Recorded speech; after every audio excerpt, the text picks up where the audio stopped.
روشین نے یہ فیصلہ کر لیا ہے کہ اب وہ باسط کے ساتھ مزید زندگی نہیں گزار سکتی، کیونکہ پہلے اس کی ساس رابعہ کی وجہ سے اس کے پاس ایک ٹھوس وجہ تھی کہ یہ باسط کے ساتھ زندگی گزار لے۔ لیکن اب جب سے اس کی ساس مری ہے تو باسط نے بھی اس کی اپنی ماں کے موت کے دن اتنا تماشا لگایا اور پورے محلے داروں کے سامنے اس کے اتنی انسلٹ کر دی کہ اب تو روشین کو یہ خبر ہو چکی ہے کہ اس گھر میں اور باسط کے دل میں کوئی جگہ نہیں بچی۔ دوسری طرف وفا ہے کہ وفا کو تو اب بہت ہی زیادہ گولڈن چانسز ملی ہی جا رہے ہیں باسط کے قریب آنے کے۔ جان بوجھ کر باسط کے پاس جاتی ہے اور کہتی ہے کہ باسط، اگر آپ ہی ہمت ہار جائیں گے تو ہم سب کیا کریں گے؟ آپ کو میری خاطر اور ہم سب کی خاطر سٹیبل ہونا پڑے گا۔ جس پر باسط کہتا ہے کہ وفا، میں کبھی سوچ بھی نہیں سکتا تھا کہ اماں مجھ سے ناراض ہو کر ایسے ہی دنیا چھوڑ کر چلی جائیں گی۔ جس پر چلاک اور مکار وفا کہتی ہے کہ باسط، آپ کو کس نے کہہ دیا کہ آنٹی آپ کی وجہ سے دنیا چھوڑ کر گئی ہیں؟ وہ تو اس روشین کی وجہ سے دنیا چھوڑ کر گئی ہیں۔ آپ نے دیکھا نہیں تھا وہ کتنی زیادہ ڈسٹرب تھی روشین آپی کی بدتمیزیوں کی وجہ سے،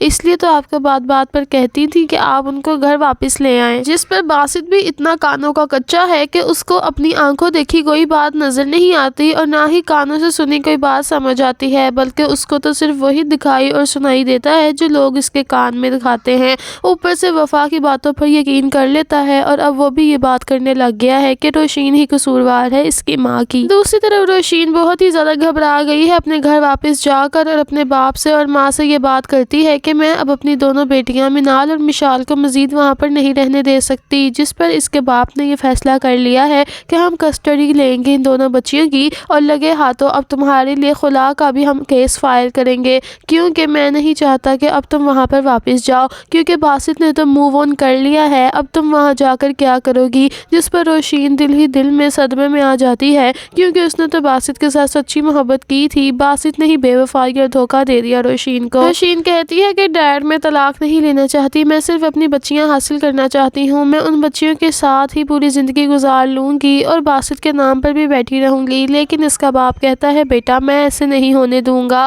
میں تمہیں اس بے معنی اور بے بنیاد رشتے میں نہیں رہنے دوں گا، تم پڑھی لکھی ہو، کس چیز کی کمی ہے تم میں؟ تم اپنی دونوں بچیاں لے کر ہمیشہ ہمیشہ کے لیے امریکہ چلی جانا اور وہاں پر سیٹل ہو جانا، جیسے تمہیں ٹھیک لگے گا۔ دوسری طرف وفا اور زلیخا ہیں کہ وہ تو 7ویں آسمان پر چڑھی ہوئی ہیں اور اتنی زیادہ خوش ہیں کہ ان کی زندگی میں صرف ایک ہی کانٹا تھا اور وہ تھی رابعہ، اور اب وہ بھی مر چکی ہے تو اب ان کی زندگی بالکل ہی سیدھی سیدھی چلے گی۔ لیکن یہ نہیں جانتے کہ قدرت کے فیصلے ہی کچھ اور ہیں۔ رابعہ تو ان کے لیے اتنا بڑا کانٹا نہیں تھی جتنی بڑی مصیبت اب ان کے لیے آگے سے آنے والی ہے وہ ہے یوسف، کیونکہ یوسف کو تو یہ بالکل ہی اپنے ذہن و گمان سے ہی نکال چکی ہیں، لیکن یوسف نے جب واپس آ جانا ہے تو ان کی زندگیاں خراب ہو جانی ہیں۔ دوسری طرف اب شہیر ہے کہ وہ اپنی بیوی نبیرہ پر اتنا زیادہ شک کرنے لگ گیا ہے کہ نبیرہ آفس میں کسی کے ساتھ آئی گھر واپس تو اس کو دیکھ کر اب اس پر شک کرنے لگ جاتا ہے اور کہتا ہے کہ تم آج کل کن ہواؤں میں پھر رہی ہو؟ جس پر نبیرہ کہتی ہے کہ شہیر، تم کیسی باتیں کر رہے ہو، میں کن ہواؤں میں پھروں گی؟ وہ کہتا ہے کہ تم کس کے ساتھ گھر واپس آئی ہو؟ تو وہ کہتی ہے کچھ خدا کا خوف کھاؤ، تمہیں نہیں پتا مجھے آفس کی طرف سے کار بھی ہائر کی گئی ہے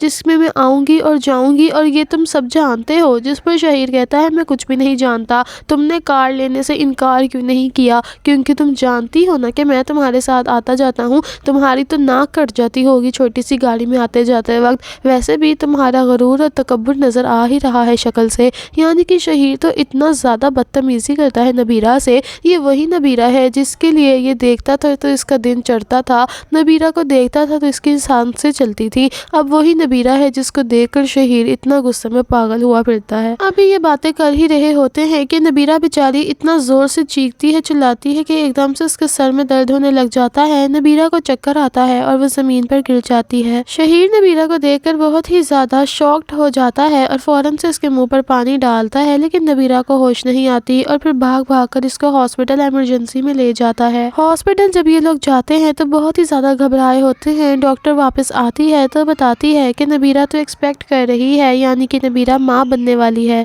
شہیر جب یہ گڈ نیوز سنتا ہے تو بہت زیادہ خوش ہو جاتا ہے اور بہت زیادہ شرمندہ بھی ہو جاتا ہے، کیونکہ اس نے نبیرہ کے ساتھ اتنی زیادہ بدتمیزی کی ہوتی ہے اور مس بیہیو کیا ہوتا ہے۔ خیر نبیرہ کے پاس جاتا ہے اور اس کو کہتا ہے نبیرہ میں بہت خوش ہوں، جس پر نبیرہ بالکل بھی اس کی بات نہیں کرتی اور منہ نہیں لگاتی، اپنا منہ ادھر کر لیتی ہے، جس پر نبیرہ کی ساس آ جاتی ہے اور کہتی ہے بیٹا نبیرہ، تم میں معافی مانگتی ہوں، شہیر کی آوازیں میرے کمرے تک آ رہی تھی، میں جانتی ہوں یہ بہت ہی گھٹیا لڑکا ہے، لیکن تم آج خوش خوشی کے دن اس کو معاف کر دو، جس پر نبیرہ بیچاری اپنا گھر بچانے کے لیے دوبارہ سے شہیر کو معاف کر دیتی ہے کیونکہ اس کو اپنی ماں کی نصیحتیں یاد ہیں۔ اس کی ماں نے کہا تھا کہ اگر تم اپنا گھر بسانا چاہتی ہو تو اپنی سیلف رسپیکٹ کو ختم کر دینا، اگر تمہاری سیلف رسپیکٹ تمہارے گھر میں آ گئی تو پھر سمجھ جانا کبھی بھی گھر نہیں بس پائے گا تمہارا۔ خیر اب دوسری طرف روشین نے بھی کورٹ میں کیس ہائر کر دیا ہے اپنی بیٹیوں کی کسٹڈی کا اور خلا کے لیے بھی، نہ چاہتے ہوئے بھی اس کے باپ نے اس کو فورس کر دیا ہے کہ تم خلا لے لو کیونکہ یہی تمہارے لیے اور بچیوں کے لیے بہتر ہوگا۔ روشین جب کیس لڑنے جاتی ہے تو بیچاری بہت ہی زیادہ گھبرائی ہوتی ہے اور رو رہی ہوتی ہے، اور وہاں پر ہی دیکھتی ہے جب باسط بھی کورٹ میں آیا ہوا ہے اور ساتھ میں اس کے وفا بھی آئی ہوتی ہے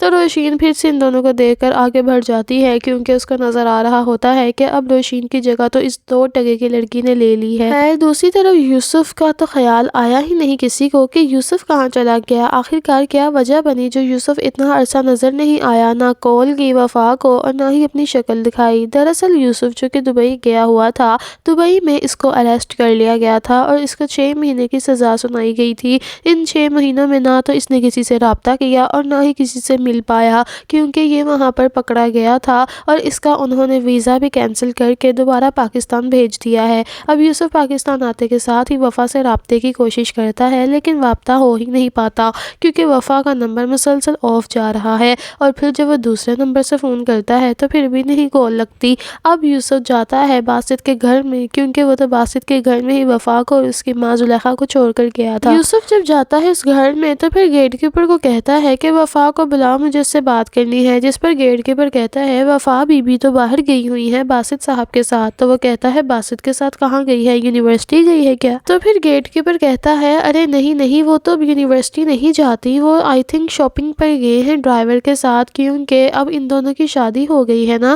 اور ویسے بھی جب سے رابعہ بی بی کا انتقال ہوا ہے تب سے اس گھر میں کوئی بھی ٹائم ٹیبل نہیں ہے، جس کا جب دل چاہتا ہے آتا ہے اور جاتا ہے۔ یوسف ہکا بکا رہ جاتا ہے اور کہتا ہے کہ تمہارا دماغ تو خراب نہیں ہے، وفا بی بی کی شادی کس کے ساتھ ہو گئی ہے؟ تو پھر گیٹ کیپر بتاتا ہے کہ ان کا نکاح ہو گیا ہوا ہے باسط صاحب کے ساتھ، اور کیا ہی بتاؤں آپ کو، گھر میں آئے دن لڑائی جھگڑے ہی رہتے تھے اور ان لڑائی جھگڑوں میں آ کر ہی ہماری بڑی بیگم صاحبہ رابعہ بی بی کا انتقال ہو گیا، اور یہاں پر روشین بی بی اب نہیں رہتی کیونکہ باسط صاحب نے ان کو بھی گھر سے دھکے مار کے نکال دیا تھا۔ اس گھر میں تو سب کچھ تہس نہس ہی ہو کر رہ گیا ہے۔ آپ کو کیا ہی بتائیں، آپ آئے تھے نا اس دن کئی مہینوں پہلے، جس پر یوسف کی تو جان ہی نکل جاتی ہے یہ بات سن کر کیونکہ اس کو روشین نے پہلے ہی خبردار کر دیا ہوا تھا کہ روشین کو شک نہیں یقین ہے کہ وفا اس کے شوہر پر ڈورے ڈالتی ہے، لیکن یوسف نے تو بالکل بھی روشین کی بات کا اعتبار نہیں کیا تھا، الٹا روشین کو ہی پھنسا دیا تھا باسط کے آگے ذلیل کروا کر کہ روشین نے جان بوجھ کر یوسف کو یہاں بلایا ہے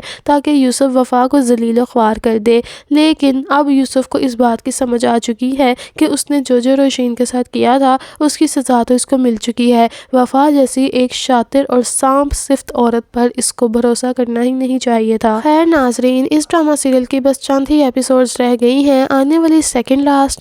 لاسٹ ایپیسوڈ میں مزید کیا کیا ہونے والا ہے جاننا چاہتے ہیں تو ابیہا ٹاکس چینل کو سبسکرائب کر لیجئے گا، ورنہ تو آپ گم ہو جائیں گے، پھر کہاں ڈھونڈتے پھریں گے ہمارے چینل کو۔